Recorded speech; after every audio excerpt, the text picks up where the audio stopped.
अस्सलामुअलैकुम। One by one news channel के साथ मैं हूं मरियम मुनीर। आज हम बात करेंगे शहीद अरशद शरीफ शहीद की, जिनके केस की पहले दिन से जो बुनियाद थी वो झूठ पर रखी गई थी। झूठ पर मबनी जो थे वो इशारे जो थे वो सामने लाए जा रहे थे। इंकशाफात जो थे वो झूठे, बेबुनियाद, बेमकसद थे।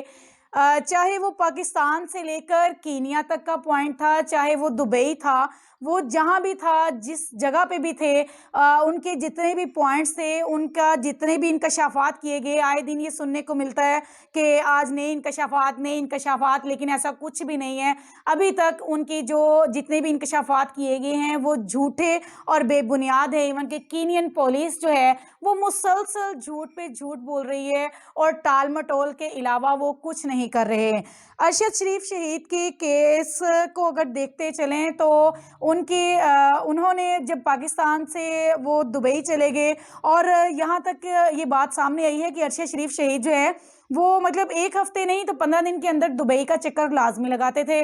उनके पास दुबई का वीज़ा जो था वो हर टाइम मौजूद होता था। फिर ऐसा क्या हुआ कि पाकिस्तान से जब वो दुबई में गए तो दुबई में 2 दिन भी क़याम ना किया और वो वहाँ से कीनिया चले गए। और फिर जब उन्होंने कीनिया जाकर वापस दुबई जाना चाहा तो उनका वीज़ा रिजेक्ट कर दिया गया और उस बंदे का वीज़ा रिजेक्ट कर दिया गया जो हर 15 दिन के अंदर हर 15 दिन के अंदर दुबई पहुँच जाता था।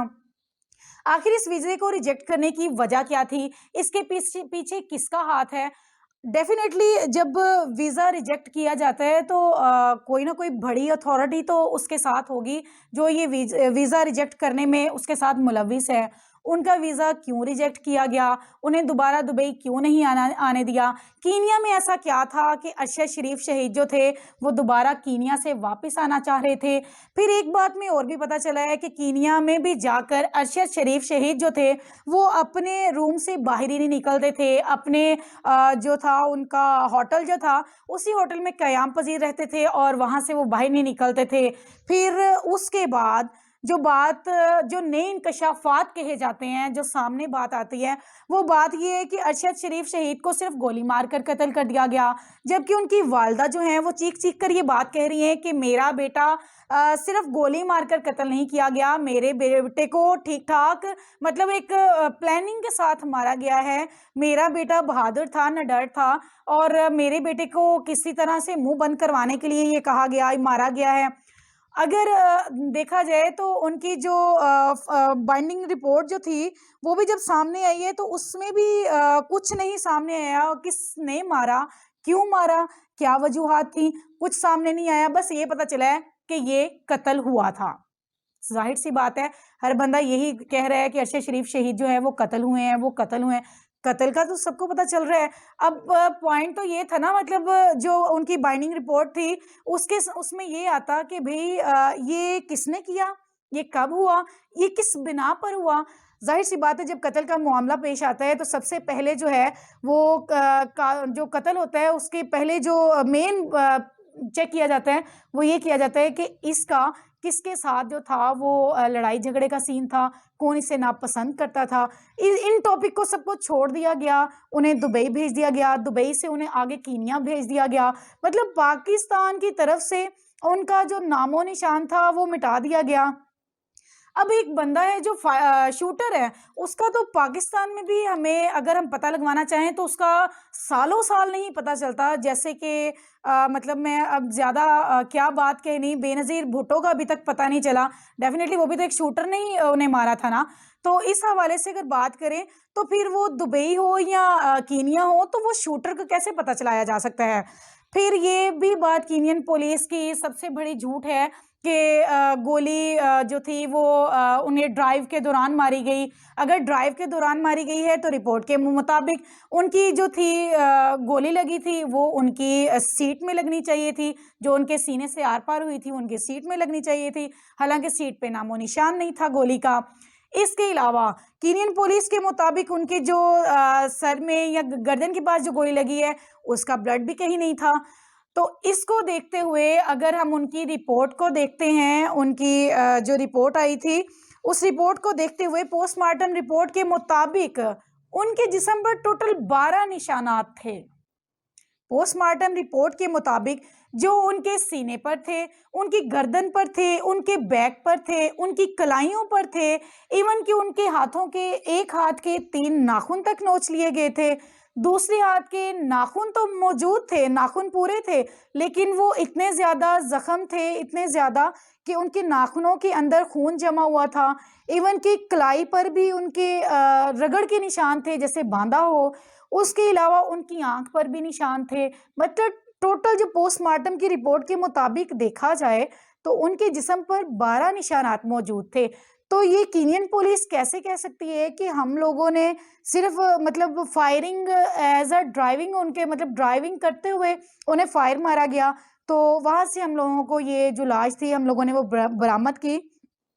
मतलब शुरू से लेकर एंड तक कीनियन पुलिस जो है वो झूठ बोले जा रही है और उनकी हर बात में झोल है, वो कोई बात भी सही नहीं बता रही।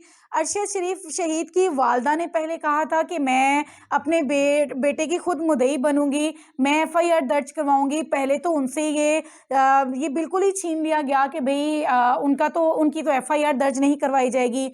अरशद शरीफ शहीद के कत्ल की वजह से उन पर झूठे इल्ज़ामात लगाए गए। वो इस वजह से कि ताकि ये बात जो है वो दब जाए और कोई भी इस बात को, इस पहलू को उठा ना सके।